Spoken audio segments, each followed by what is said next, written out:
nongeye kubasuhuza nshuti bavandimwe, nongeye gushima Imana ku buntu bwayo yongeye kongerera kuri uyu munsi wa kane. Umunsi wa kane, yego ni umunsi wa kane. Igihugu cya Israel kiri mu ntambara ikomeye, intambara y'amateka. Mwebwe muri mu bihugu bitandukanye mukurikiye ubutumwa, Imana ibaha umugisha kandi Imana ikomeze ibashoboze, kuko turi mu minsi idasanzwe. Imana ni kugirira ubuntu, ukurikira ubutumwa, ubona umwanya wo gusenga, ubona umwanya wo gusoma ijambo ry'Imana mu buryo budasanzwe, kuko ibi byose birimo kuba biranditse. Ikindi, wumva amakuru nk'uko nabibabwiye muri video, mu butumwa bwasohotse muri video yasohotse ejo. Niba utarayibonye, reba video ibanziriza iyi ngiyi ukurikire. Imana iguha umugisha. Ni ibihe bidasanzwe, ariko kuri twebwe abakristo nk'uko nabivuze ejo, ni ibihe byo kunezererwa mu buryo budasanzwe, kuko umwami wacu Yesu Kristo ari hafi kuza gutwara umugeni we. Ndagushima Mana ishobora byose, mu izina rya Yesu. Ongera uganirize ubwoko bwawe, njyewe mbi igikoresho cyawe, kandi benshi bakizwe, benshi bave mu bitotsi, mu izina rya Yesu, amen. Bavandimwe, titre y'uyu mugoroba cyangwa ya manywa cyangwa y'iki gitondo bituruka n'igihugu uherereyemo, aho uri burebere ubu butumwa. Ubutumwa buravugwa, titre iravuga ngo amaraso yabaye amaraso muri Israel. Aho uherereye muvandimwe, wibuke gusengera iki gihugu, kuko ni isaha Imana yaduhaye yo kureberaho gusohora ku buhanuzi bw'iminsi ya nyuma. Amaraso yabaye amaraso muri Israel. Umusigiti Al-Aqsa ahateganyijwe kubaka ingoro ya gatatu ushobora gusenywa aho bukera muri iyi ntambara. Ni ikibazo gikomeye kandi kiremereye cyane. Isi yose ihanze amaso kuri iyi ntambara. Mu mpande enye z'isi ubu nta yindi nkuru irimo kuvugwa uretse iyi ngiyi. Twebwe tugiye kubagezaho ubu butumwa, ariko turebe ese bimeze gute mu buryo bw'umwuka, kuko twebwe ntabwo ari amakuru turimo kubaha. Oya, turimo kubaha ubutumwa bujyanye n'ibirimo kubera ku isi, kugira ngo we mu Kristo urusheho gukanguka mu izina rya Yesu Kristo. Twe ntituri abanyamakuru ba Al Jazeera cyangwa BBC, turi abamamaza inkuru z'umwami Yesu mu mpande enye z'isi. Bavandimwe, iyi operation nk'uko mubizi yiswe Operation Deluge Al-Aqsa, nk'uko nabibabwiye ejo. Operation ku gice cya Hamas ijya gutera yiswe Al-Aqsa. Kuki yiswe Al-Aqsa? Ejo nashyizeho akabazo, ariko sinigeze mbisobanura mu buryo burambuye. Noneho ubu ni umwanya mwiza wo kubisobanura, kandi ndizera ndashidikanya ko Imana iri bukora ibikomeye. Ubu ngubu noneho nje gusubiza icyo kibazo, kuki ntakomeje kubabwira ko ari ukugira ngo mbashe gushakisha amakuru mu buryo burambuye. Nje kubagezaho inkuru nyamukuru, inkuru nyayo, atari ikintu nakuye ahantu, ariko icyo njyewe nishakiye mu izina rya Yesu Kristo.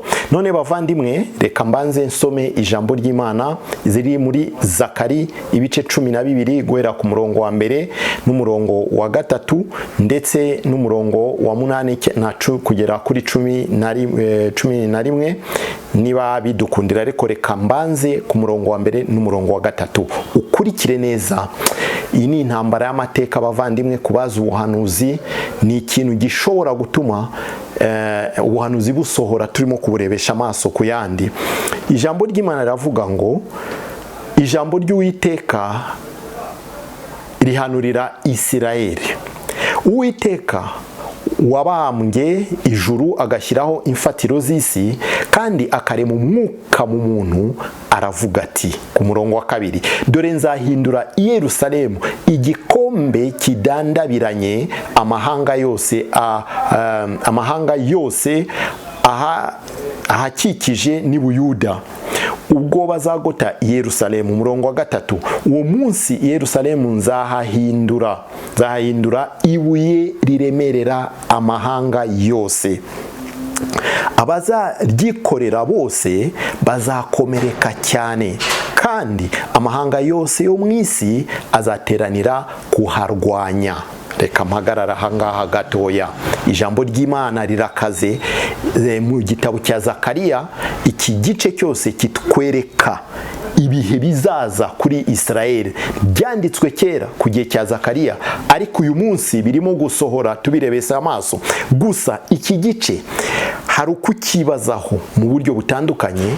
Abahanga mu bintu bya eschatologie, dore ko uretse ko muri iyi minsi nta bintu by'abahanga n'ababize teoloji n'ibiki, ubu bintu byarivanze kubera iki? Kubera ko abantu benshi baravugaga bati ibi bintu turimo kubona uyu munsi ntago twari kubibona, byari kuzabaho itorero rimaze kuzamuka nk'uko tumaze iminsi tubibabwira. Ariko hari ibintu utarimo gusobanukirwa. Imana nidushoboza mu butumwa bukurikira bw'ubutaha tuzaganira kuri icyo kintu, tubyunguraneho ibitekerezo muri komantere, mu byandike, kuko ibintu byarahindutse. Ubuhanuzi bagiye baduha ahanini ntago ariko bimeze bavandimwe. Ibi bintu turimo kubona ni igitangaza gikomeye, tugomba kubyitondera mu buryo budasanzwe. Iki gice ku bahanga bagiye bakora isesengura bavuga ko ari igice cy'igihe cya Armageddon. Intambara ya Armageddon murayizi, izabera mu kibaya cya Megido. Iyo ntambara ivugwa hamwe gusa muri Bibiliya mu byahishuwe Yohana ibice 16 ku murongo wa 16, aho bigaragara uburyo ki intambara gucungurwa kwa Israel, uburyo ki Imana izatabara Israel mu buryo bukomeye. Cya gisi yose izaba yahagurutse kujya kurwanya Israel. Amahanga yose mu mpande enye z'isi bose bazisuka kuri Israel kugira ngo barwanye Israel. Icyo gihe Imana izabateranyiriza mu kibaya cya Megido. Icyo kibaya tubona muri Zakariya, muri Ezekiel. Hajya ni muri Zakariya, muri Ezekiel. Ndumva ari muri Zakariya ibice 12 umurongo wa kangahe? Umurongo wa ibice 12 umurongo wa 11. Niba ni Ezekiel ni Zakariya, kimwe muri ibyo. Okay, ni ntavuga uko bikwiriye, ariko ni Zakariya, Ezekiel, no ni Zakariya ibice 12 umurongo wa 11. Aho bivuga ikibaya cya Megido. Hari itandukaniro hagati y'intambara ya Armageddon n'ikibaya cya Megido. Ni amagambo yenda kuba nkaho asa. Impamvu bayise intambara ya Armageddon ni ukubera ko ari intambara izabera mu kibaya cya Megido. Icyo kibaya cya Megido cyavuzwe na Zakariya mu bice 12 ku murongo wa 11. Noneho intambara ya Armageddon, intambara ya Armageddon yo ni intambara iri mu byahishuwe Yohana ibice 16 umurongo wa 16. Ubyumve neza itandukaniro y'ibyo bintu. Hari abantu benshi bakunze kubyitiranya. Hari ikibaya cya Megido n'intambara ya Armageddon. Impamvu babyise gutyo ni ukubera ko ari intambara Imana izateranyirizamo iyo si izabije kurwanya Israel mu kibaya cya Megido. Ariko iyo ntambara iyo usomye ni nyuma y'izamuka ry'itorero, kuko icyo gihe Israel Yesu azagarukana n'abera. Twese tuzaza tuzanye na Yesu Kristo, niwe wenyine uzahagarika iyo ntambara. Noneho ahangaha ati muri iyo minsi nzahindura Israel ibuye riremerera amahanga. Kandi Imana itangiye ivuga ijambo rikomeye ngo njye Uwiteka ndirahiye. Umva, irirahiye Imana, irirahiye ngo Uwiteka, irirahiye ku bwa Israel. Uwiteka wabambye ijuru agashyiraho imfatiro z'isi kandi akarema umwuka mu muntu, aravuga ati dore nzahindura i Yerusalemu igikombe kindandabiranya amahanga yose, kandi ribibuye riremerera amahanga ku buryo umuntu wese uzarisitaraho azakomereka. Mwibuke ibuye ryanzwe n'abubatsi ninde? Ni Yesu. Daniel mu bice 2 ku murongo wa 35 hari ijambo ryitwa ibuye. Sibyo ryabuye Nebukadinezari yabonye ritarekuwe n'umwana w'umuntu we yabonye gusa.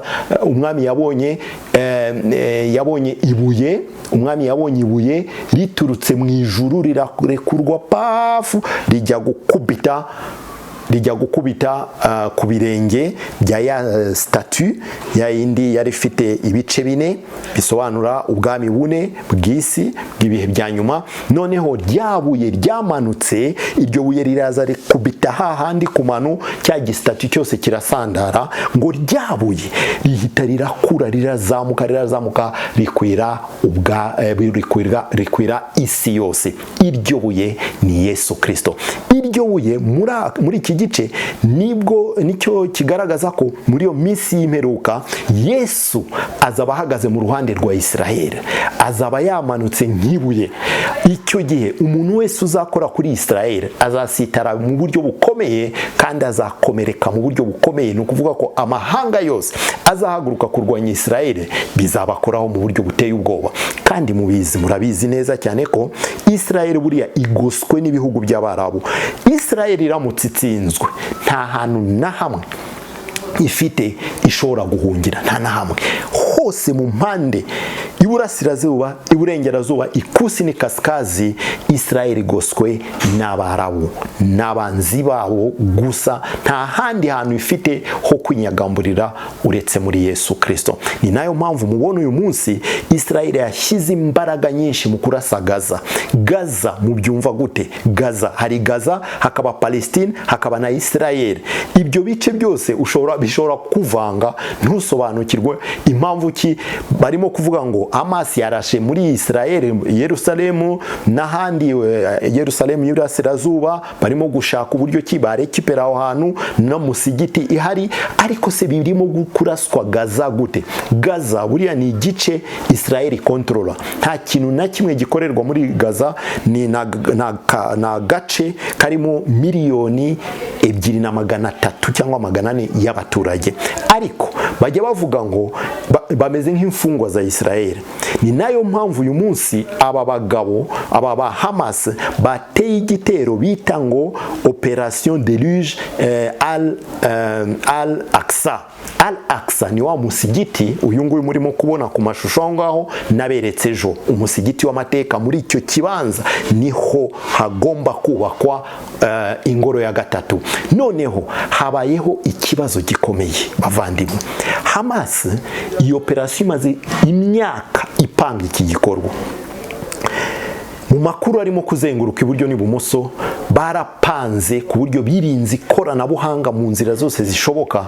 Niyo mpamvu Isiraheli byayicanze. Isiraheli kontrola tekinoloji hafi y'isi yose, ariko ntiyabonye imigambi ya Hamas, kuko Hamas bo basubiye muri systeme za kera za zindi zo gutayipinga na cya kimashini, cya kindi dactylo bitaga, niba ari dactylo, niba ari iki ku dactylography, tiki tiki tiki tiki tiki, ibintu bya computer n'ibiki telefone. No, ibyo byo ntago babikoresheje mu gutegura iki gitero. Bakoresheje system za zindi zo muri za 80-70 nizo bakoresheje, kugenda n'amaguru, kohereza inzandiko, umwe akava hano agakora ingendo y'iminsi 3 agiye kujyana kuriye ibyama email n'ibiki. No, Isiraheli yo yari muri tekinoloji irimo gushakisha muri tekinoloji. Abandi bavuye muri tekinoloji bari ku maguru, bavuye mu mamodoka bari ku maguru, bavuye muri za telefone bari kwitumanaho y'umuntu ku wundi, bavuye mu ma-email, bavuye mu maposita bari ku maguru bagenda. Umusore akazinduka uyu munsi agakora urugendo rw'iminsi 5 agiye kujyana urwandiko rurimo ubutumwa runaka, operasiyo runaka ku mukuru we cyangwa se ku bandi bashinzwe gukora niyo operasiyo. Isiraheli iri mu kirere ishakisha ireba uko bimeze. Iyo iri mu kirere abandi baca mu butaka. Igitondo kimwe baza gukubitwa n'igitero kuri iyo tariki, ubwo hari na festival ikomeye ya muzika, urubyiruko rwinshi ruri aho ngaho mu gace ka Gaza. Bagiye babona ibisasu bibaguyeho. Ibyo bisasu mu kubagwaho abasore 250, hafi 50-60 bahise basiga ubuzima ako kanya. Aho niho Hamas yahereye igitero. Bavandimwe, ni ibintu bikomeye cyane ku buryo iki gitero bakise Al-Aqsa, kubera ko amakuru bafite nuko bari babizi neza cyane ko Isiraheli ishaka gusenya uriya musigiti. Muribuka ku itariki 5 z'ukwezi kwa 4 uyu mwaka wa 2023 muribuka niba mwarakurikiye ku makuru ariko ndabizi abatarakizwa wenda bakurikira ubutumwa petetre barabyumva kuko bo bakurikirana amakuru, ariko abarokore kenshi twibera mu rusengero tukaba mu byumba by'amasengesho, wakora hasi ugafungura Bibiliya ubundi ukajya kwisengera iby'isi. Ngo hari n'abarokore ngo batajya bareba televiziyo, batajya bareba amakuru, ariko muribeshya cyane. Iki ni igihe cyo gusoma ijambo ry'Imana mu buryo bwimbitse no kurisobanukirwa no kurishyira mu bikorwa, ariko ni igihe gikomeye cyo kumva amakuru iburyo n'ibumoso, kuko ubuhanuzi nk'uko nabibabwiye ejo, ubuhanuzi burimo gusohora ariko bugendeye ku birimo kubera hano ku isi. Ugomba kubimenya batazakugwa hejuru nk'uko Israel bayiguye hejuru irimo kureba mu kirere, abandi baciye y'ubutaka n'amaguru pyu babagwaho. Noneho ku itariki 5 z'ukwezi kwa 4 uyu mwaka habaye imirwano muri uyu musigiti wa Al-Aqsa. Abakurikiye amakuru mwarabibonye, habaye imirwano ikomeye mu ijoro ryo kuwa 3 bucya ari kuwa 4. Israeli ibona amakuru afatika ko abagiye gusengera muri uwo musigiti birashoboka ko harimo abateroriste, harimo abacengeji benshi hariya, kandi batwayemo intwaro n'ibisasu bya kirimbuzi.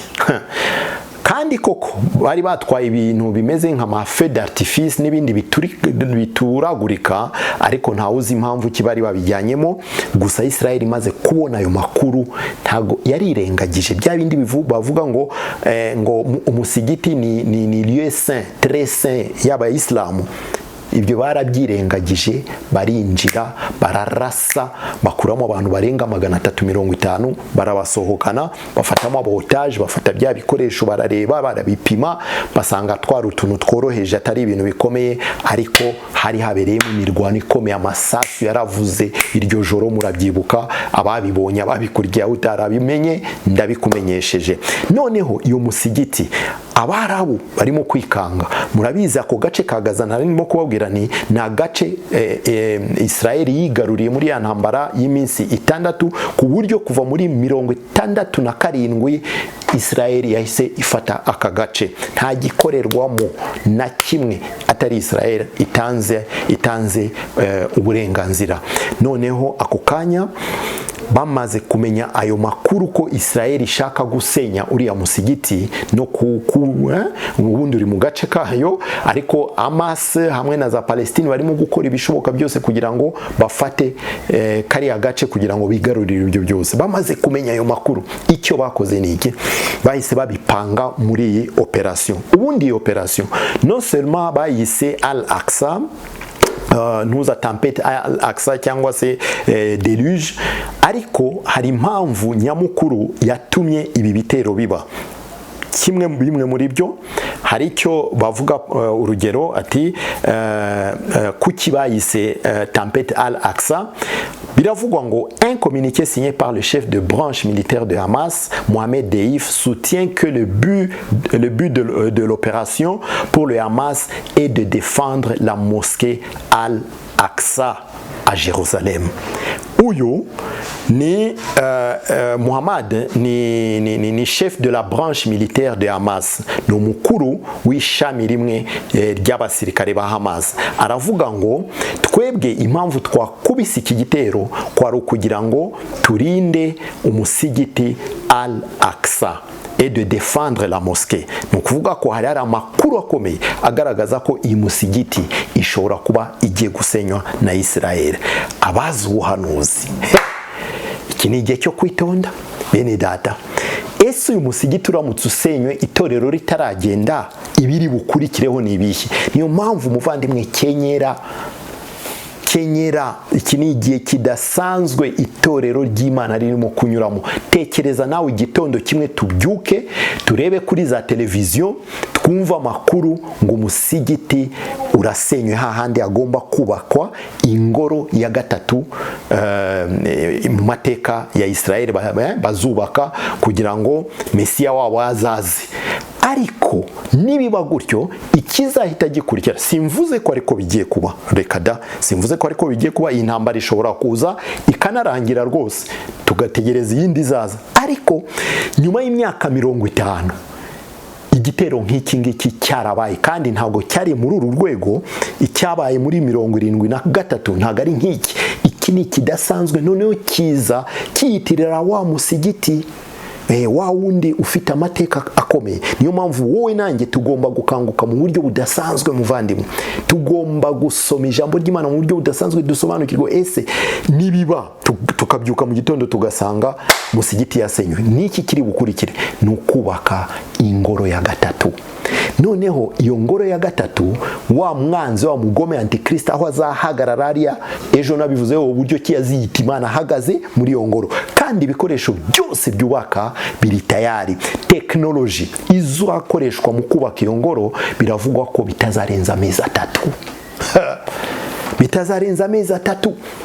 Mu yandi magambo, itorero ry'Imana twitegura isaha ku yindi yo guhura n'ibihe bikomeye cyane, kuko bibaye gutya itorero ry'Imana rizaba menase, rizaba sekuwe, rizatotezwa mu buryo bukomeye.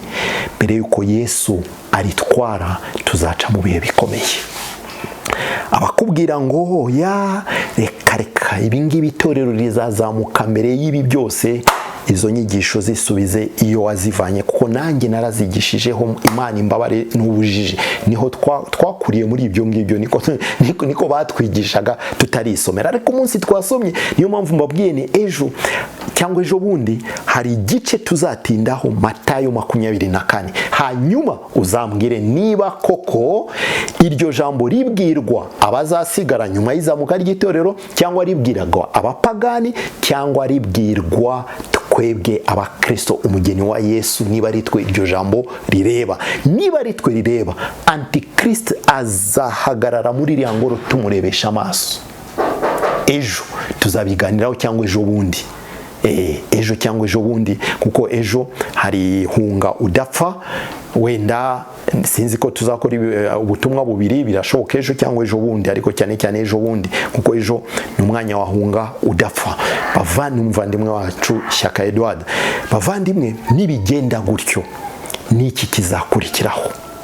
Ni ukubaka iyo ngoro. Amezi 3 arahagije kugira ngo ingoro ibizamutse antikristo yaparese. Ni ukuvuga ko ashobora kwaparesa mbere yaho, sibyo?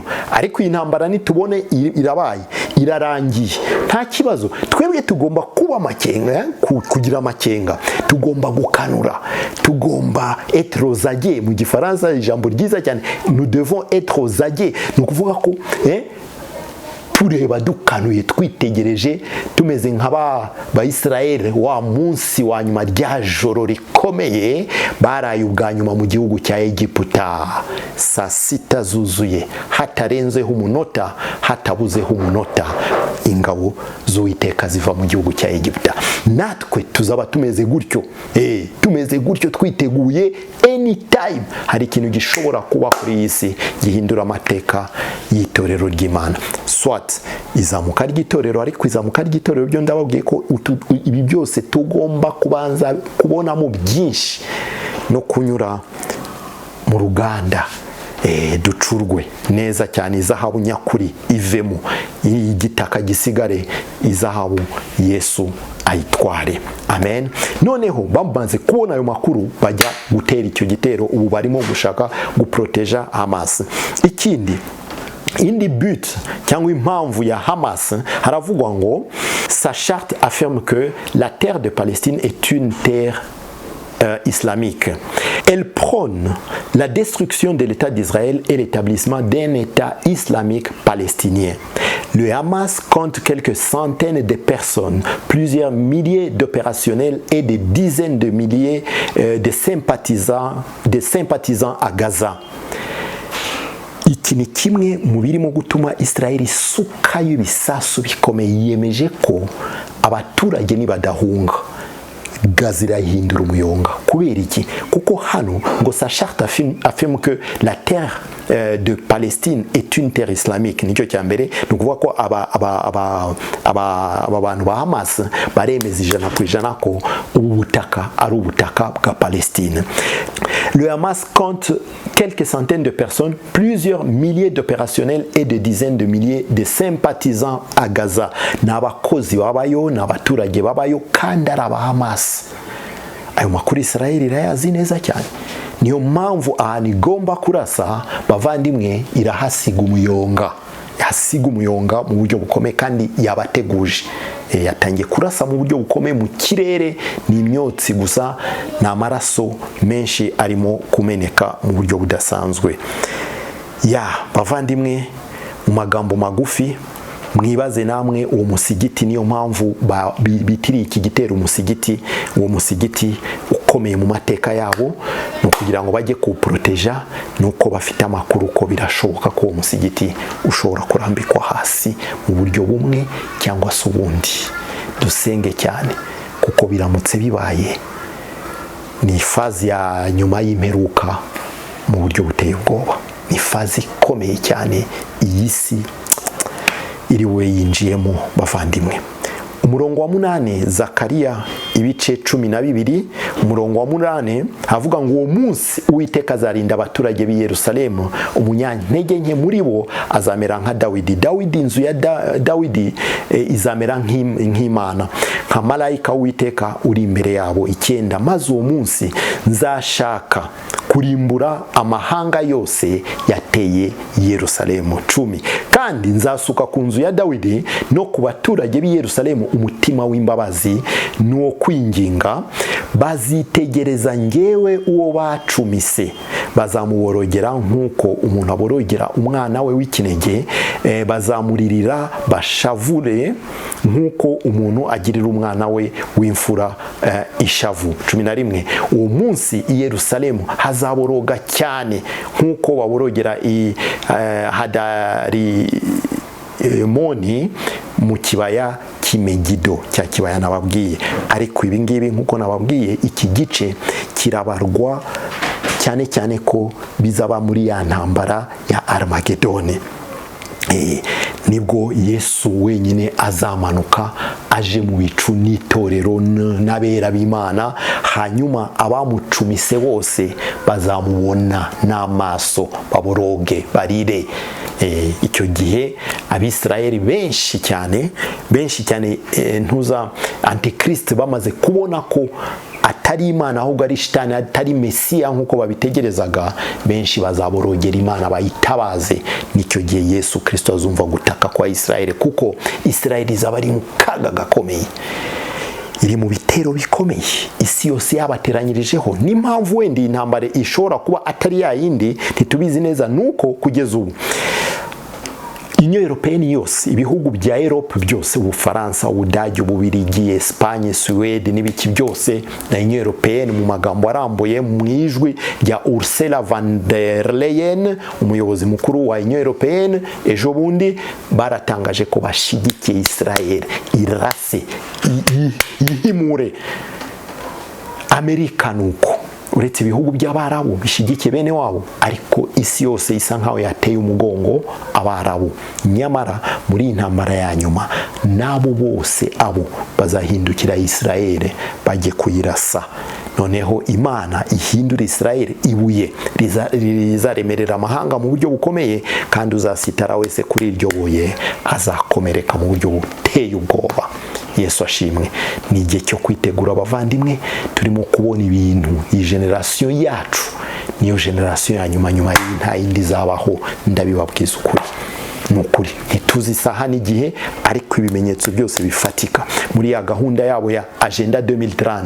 Sinzi ko bazahagera, niba nahagera sinzi ko bazaharenga, ariko Yesu ari hafi mu buryo bukomeye burenze urugero. Dusenga Imana, dukurikira amakuru amasaha amasegonde ku yandi.